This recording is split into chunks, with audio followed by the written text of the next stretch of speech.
Hello friends, मेरा नाम है पुष्पेंद्र यादव। इस लेक्चर में मैं नेक्स्ट लेक्चर कंटिन्यू करूंगा कॉम्प्लेक्स डिफरेंशिएशन पे। तो देखिए स्टूडेंट्स, इसके अंदर मैं इम्पॉर्टेंट चीज़ें डिस्कस करने वाला हूं जो कि 2 नंबर में AKTU में हर बार पूछा जाता है और कई बार डायरेक्ट नहीं आया। तो इन कंसेप्ट को यूज करके 7 नंबर की प्रॉब्लम में ये कंसेप्ट यूज होते हैं और डेफिनेटली यूज होते हैं। वो जैसे एनालिटिसिटी डिस्कस करते हैं तो एनालिटिक फंक्शन से रिलेटेड एक क्वेश्चन डेफिनेटली आता है 100% AKTU में। तो इनको जानना बहुत जरूरी है, अदरवाइज एनालिटिसिटी आपको समझ नहीं आएगी। तो देखिए सबसे पहले इसका बेसिक क्या है।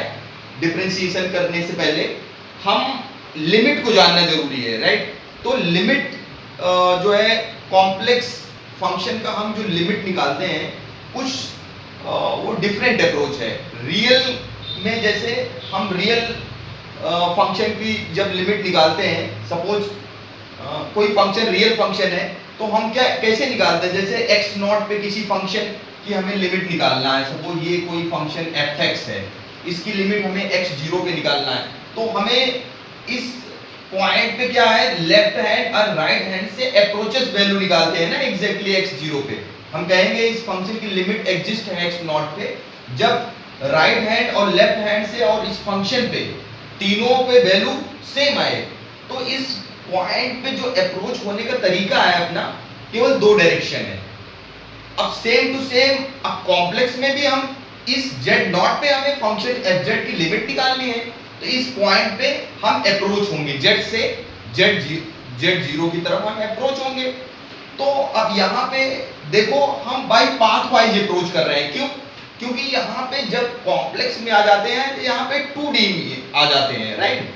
ये 2 डायमेंशनल इसको लिमिट कहते हैं। यहाँ पे क्योंकि z क्या होता है, z x, y का पेयर होता है, यहाँ एक डायरेक्शन नहीं है, इसलिए यहाँ पे पाथ वाइज अप्रोच करेंगे हम z0 पे।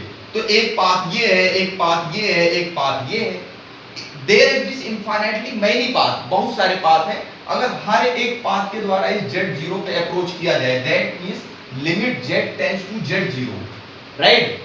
किसी पाथ के द्वारा अप्रोच किया जाए fz की वैल्यू l आए, मतलब आप इस पाथ से आ रहे हो, इस पाथ से आ रहे हो, इस पाथ से, इस पाथ से, ऐसे हर एक पाथ के द्वारा आओ तो ये फंक्शन की वैल्यू जो है क्या करे, l पे जाए।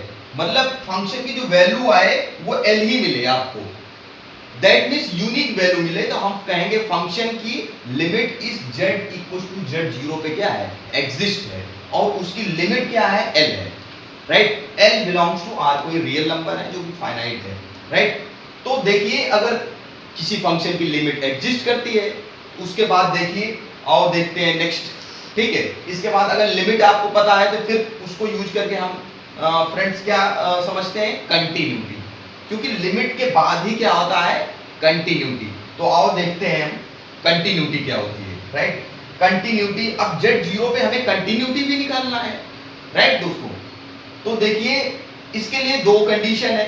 पहली कंडीशन ये है भाई कि fz0 मतलब जो फंक्शन है इसकी इस z0 पे वैल्यू एग्जिस्ट होनी चाहिए। क्या होनी चाहिए, एग्जिस्ट होनी चाहिए, राइट। उसके बाद देखिए दोस्तों, और limit z tends to z0 अगर इधर अप्रोच किया जाए और इसकी वैल्यू क्या आ जाए, इस fz0 के बराबर आ जाए और जो कि क्या हो, यूनिक हो। यूनिक होने का मतलब यही है भाई कि हर एक पाथ से अप्रोच हो तो एक fz0 ही वैल्यू आए, राइट, जिसको हम l कहते थे, कोई एक यूनिक नंबर है, राइट। तो हम कहेंगे फंक्शन की लिमिट क्या है, एग्जिस्ट है। इस केस में हम टोटली कहेंगे fz क्या है, कंटीन्यूअस है, किस पॉइंट पे, z0 पे। तो हम इस केस में अगर ये कंडीशन सेटिस्फाइड कर जाता है फंक्शन, सपोज, राइट, तो हम कहेंगे फंक्शन z0 पे कंटीन्यूअस है, राइट। उसके बाद दोस्तों देखिए अगर कोई फंक्शन उसकी लिमिट एग्जिस्ट करती है, फंक्शन कंटीन्यूअस भी है, तो आगे का टॉपिक आता है डिफरेंशिएबिलिटी। अब किसी एक पॉइंट पे हमें फंक्शन की डिफरेंशिएबिलिटी चेक करना है तो उसका तरीका क्या है, फर्स्ट प्रिंसिपल से यहां हम निकालेंगे। डायरेक्ट डिफरेंशिएशन नहीं करना है, यहां पे किसी एक पॉइंट पे पूछा जा रहा है, राइट। तो वहां पे हम क्या करेंगे, फर्स्ट प्रिंसिपल यूज करेंगे। और फर्स्ट प्रिंसिपल होता क्या है दोस्तों, right, limit z tends to z0, यहाँ fz लेते हैं, फिर फंक्शन की z0 पे वैल्यू लेते हैं और z माइनस z0 और देखते हैं ये एग्जिस्ट होनी चाहिए, और एग्जिस्ट हो और वो किसके बराबर, इसी को हम कहते हैं f डैश z0।